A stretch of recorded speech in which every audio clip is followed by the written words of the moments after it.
There is a specific kind of dread that shows up in your stomach when you're handed a problem you know is about to eat the next 6 months of your life. And I felt it the day I found out a former employee was suing one of our businesses, a massage franchise I owned with a partner.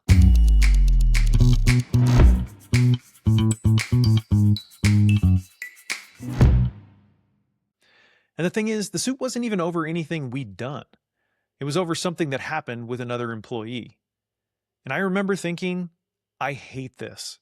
Not the people. I love hiring someone and handing them a big opportunity and watching them grow into it. That part I would do all day.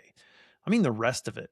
Making sure people show up on time, refereeing the squabbles between them to keep the culture intact, sitting someone down when the work isn't good enough, and now apparently getting sued over a conflict between two employees I wasn't even in the room for. That's the part I'm worst at. And running a massage franchise, it turns out, is mostly that part. Now, the business itself was fine. The model worked, the brand was known, the investment itself wasn't irresponsible. But almost all the time I had to spend on it went into the work I am worst at and enjoy the least. And the things I'm actually good at, building, strategizing, developing new products and services, the franchise didn't have much room for. It was already defined. I now know that kind of franchise business just isn't a great fit for me. But that wasn't the real lesson from this investment.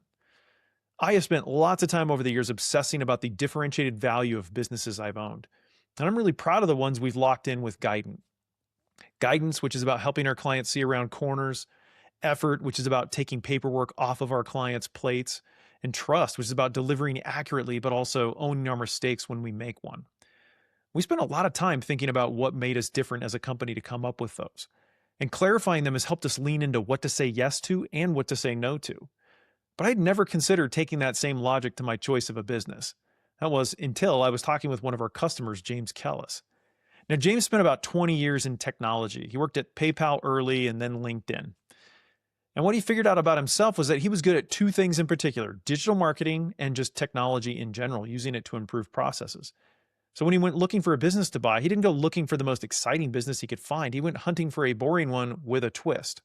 Specifically, he wanted a stable, recession-proof business in an industry where the two things he was good at would give him an incredible advantage in growing the business. And he landed on auto repair. It was an industry where many of the owners were mechanics, not typically great at business, marketing, or leveraging technology. But he also wasn't looking for a big renovation project. He didn't know how to do auto repair. He needed a business that was already working. So he started his search by targeting those with stellar online reviews. Now, the shop he ended up buying was, in his words, a dump. He told me you could practically scrape the grease off the floor with a spatula. But it also had a 4.9-star rating on Google. The service was great. The customers, they were loyal. And the business was far from optimized. It was dirty, it was underpriced, and it was undermarketed. Everything that was broken was exactly the stuff James was built to fix. And everything that was hard to build, the reputation, genuine demand, mechanics who knew what they were doing, those things were already there. So James bought this business for $150K, which is about 2 times the earnings. And it now does over $2 million a year in revenue. And his secret, what I missed with that franchise business, is that James went looking for a business that aligned with his owner differentiated value, the place where he could add unique value better than your average business buyer. And that's the question I would start with if I were doing it over. Where can I walk into an advantage on day one based on my skills and my experience, my network, my resources, my knowledge? Because the same business is not worth the same to everyone. Now, I'm 6'2", and my wife Jill is 5'3". The value of having airline status is worth way more to me than to her, because the extra legroom I get from an upgraded ticket is the difference between a fantastic and a horrible flight experience.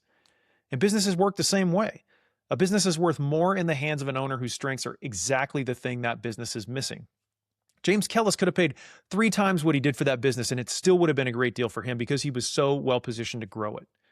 Now, I'm not looking to buy anything right now because I've got my hands full with the businesses I have. But if I were, I wouldn't start by asking, what's a good business to buy? James Kellas taught me that's the wrong question to ask. I'd start by asking, where am I uniquely dangerous? Where's my experience, my network, the things I happen to be good at let me walk in and do what the current owner can't to grow the company? Because somewhere out there is a business that's working just fine, but would be worth a whole lot more the day you walked in the door. The trick is getting clear on your owner differentiated value, then going to find the business that needs exactly that. Don't quit your daydream. Cheers, y'all.